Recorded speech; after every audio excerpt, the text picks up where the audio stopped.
इस बार होने जा रहे हरियाणा विधानसभा चुनाव में बीजेपी की हालत काफी खराब नजर आ रही है। पार्टी भले ही पूर्ण बहुमत की सरकार बनाने का दावा कर रही हो, लेकिन धरातल की सच्चाई कुछ और ही दिख रही है।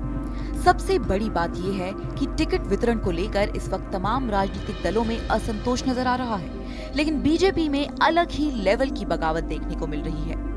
बेशक 10 साल बाद सत्ता में वापसी की आस लगा रही कांग्रेस को भी इससे बीजेपी पर तंज कसने का मौका मिल गया है, लेकिन नहीं भूलना चाहिए कि खुद कांग्रेस भी हरियाणा में लंबे वक्त से गुटबाजी का शिकार रही है।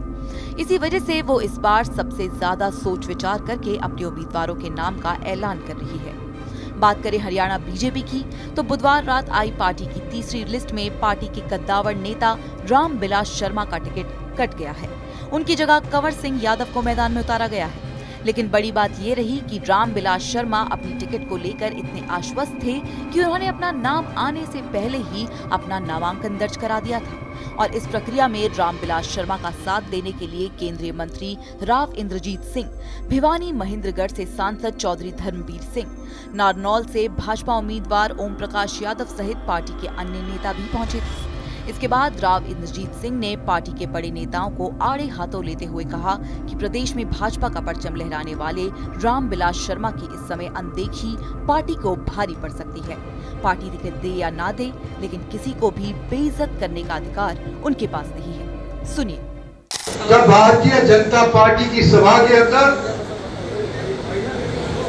रामबिलास शर्मा जी का नाम ले लिया जाता है, तो कम से कम हरियाणा के अंदर कितने ही बड़े और नेता हों, रामबिलास शर्मा के नाम के सामने बौड़े बन जाते हैं।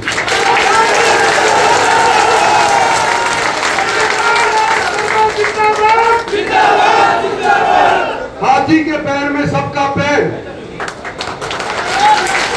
और अगर मंचासीन अनेक नेताओं का मैं नाम नहीं ले रहा, जानबूझ करके नहीं ले रहा, क्योंकि मुझे इस बात का अफसोस है कि जिस व्यक्ति को, जब मैं कांग्रेस के अंदर भी था, उस टाइम भारतीय जनता पार्टी का झंडा लहराने वाला हरियाणा के अंदर केवल एक नाम था और उसका नाम रामबिलास।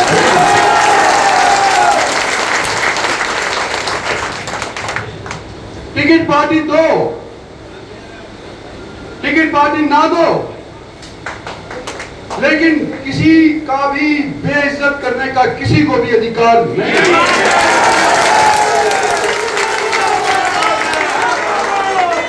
अगर केस दर्ज करवाना था और उसकी ढाल बन करके इनको टिकट मना करना था, तो आज से पहले करे होते तो पानी का पानी और दूध का दाना छोड़ देना होता।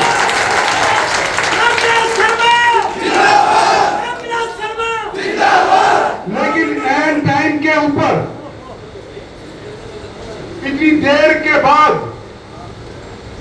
एक केस का बहाना लेकर के और कह रहे हैं सोच रहे हैं, तो नमक जख्म के ऊपर छिड़कने के अलावा ये कुछ और चीज नहीं है। केंद्रीय मंत्री राव इंद्रजीत सिंह ने रामबिलास शर्मा को आश्वासन दिया कि पार्टी को आपके अनुसार ही चलाएंगे, लेकिन देर रात तक नेताओं की बगावत ने पार्टी पर उल्टा असर किया और रामबिलास का टिकट काट दिया गया। इसके बाद रामबिलास शर्मा ने भी अपना दर्द जनता के सामने रखा और बताया कि इतना सीनियर लीडर होने के बाद भी कैसे उनकी अनदेखी की जा रही है।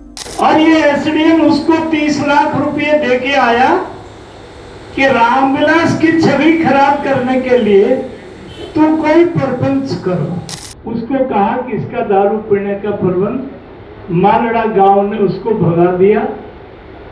अब उसकी कई जगह सजा हो चुकी। अब उसने रणधीर सिंह ने से लाखों रुपया जमीन, और उसने अपनी घरवाली को कोई पीछे 3 महीने का केस। आदमी षड्यंत्र कहां तक कर सकता है? पीजीआई में भर्ती होकर के एक बेनामी दरखास्त देकर के अपनी पत्नी को सोडा पिला के दाखिल करा दिया। मतलब आपकी प्रतिष्ठा को रुंधवाने के लिए कितने बड़े षड्यंत्र हो सकते हैं। राव इंद्रजीत सिंह, आपका आशीर्वाद हमारे साथ है। हमने जब इंदिरा गांधी की परवाह नहीं किया, हमने किसी का भी आपके आशीर्वाद से हम देख लिए सारे षड्यंत्रों को। आज राज साहब हमको आशीर्वाद देने के लिए आए।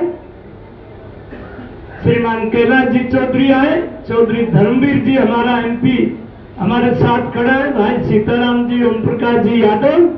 अहिरवाल में राम तुलाराम के बलिदान का झंडा हम ऊपर रखेंगे। बहुत से लोग आए, बहुत से चले जाएंगे। राम तुलाराम जिंदाबाद, राम इंद्रजीत जिंदाबाद, बीजेपी जिंदाबाद। माना जा रहा है कि रामविलास शर्मा पर एक स्थानीय महिला ने गंभीर आरोप लगाए हैं, जिसके बाद शर्मा का टिकट काटा गया है। दरअसल रामविलास शर्मा समेत कुल 8 लोगों पर एक महिला ने आरोप लगाया है कि इन्होंने उसके पति को बहकाकर उससे करोड़ों रुपए की ठगी की है, उसके पति की संपत्ति कब्जाने की कोशिश की और पॉक्सो एक्ट में फंसाने की भी कोशिश की है। इस पर राव इंद्रजीत सिंह का कहना है कि एक फ्रॉड की शिकायत पर इतने बड़े नेता का टिकट काटा जाना गलत होगा। भाजपा रामविलास शर्मा के खून में है। महेंद्रगढ़ समेत पूरे हरियाणा में भाजपा को मजबूत करने के लिए शर्मा ने दिन रात एक किया है। अगर इतने बड़े नेता का टिकट कटता है तो भाजपा को इस पूरे इलाके में भारी नुकसान उठाना पड़ेगा। आपको बता दें कि गुरुग्राम से लेकर रेवाड़ी और महेंद्रगढ़ तक ब्राह्मण और यादव वोट की अच्छी खासी संख्या है।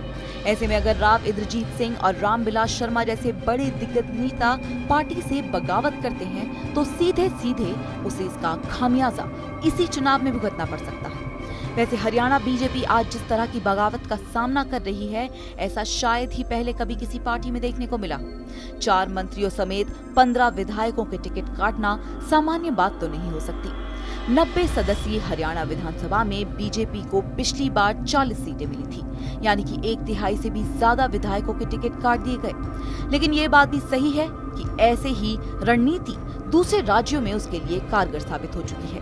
ऐसे ही निर्दलीय विधायक रणजीत सिंह को पहले मनोहर लाल और नायब सिंह सरकार में मंत्री बनाया गया और फिर लोकसभा चुनाव में हिसार से बीजेपी का उम्मीदवार बनाया गया। लेकिन जैसे ही वो चुनाव हारे, उन्हें उनकी परंपरागत सीट से विधानसभा टिकट लायक भी नहीं समझा। ऐसे ही विधायक मोहनलाल बरौड़ी को सोनीपत से लोकसभा चुनाव लड़वाया गया। हारने पर प्रदेश अध्यक्ष भी बनाया गया, लेकिन अब वे विधानसभा चुनाव नहीं लड़ रहे। उनका भी टिकट काट दिया गया है। मुख्यमंत्री नायब सिंह का 10 साल में चौथी बार सीट बदलना भी खूब चर्चा का विषय रहा है। कुल मिलाकर बात यह है कि बीजेपी राज्य में तीसरी बार सरकार बनाने के लिए हर वो पैंतरा आजमाने को मजबूर हो चुकी है जिससे आज तक वो बचती आई थी। इसी के चलते इस बार विधानसभा चुनावों में बीजेपी ने परिवारवाद से भी कोई परहेज नहीं किया। 2 महीने पहले कांग्रेस से आई किरण चौधरी को राज्यसभा भेजने के बाद उनकी बेटी श्रुति चौधरी को भी तोशाम से टिकट दे दिया है, जिसे लेकर अब पार्टी की पूरे राज्य में आलोचना हो रही है। खैर, देखने वाली बात ये होगी कि सत्ता के लालच में किए गए ये तमाम बदलाव पार्टी को कितना फायदा पहुंचाते हैं और कितना नुकसान। इस खबर के बारे में आपकी क्या है राय, हमें कमेंट करके जरूर बताएं। नमस्कार। श्रेष्ठ भारत पर खबरों से जुड़े रहने के लिए चैनल को सब्सक्राइब और लाइक करें, बेल आइकन दबाएं और देखते रहें श्रेष्ठ भारत।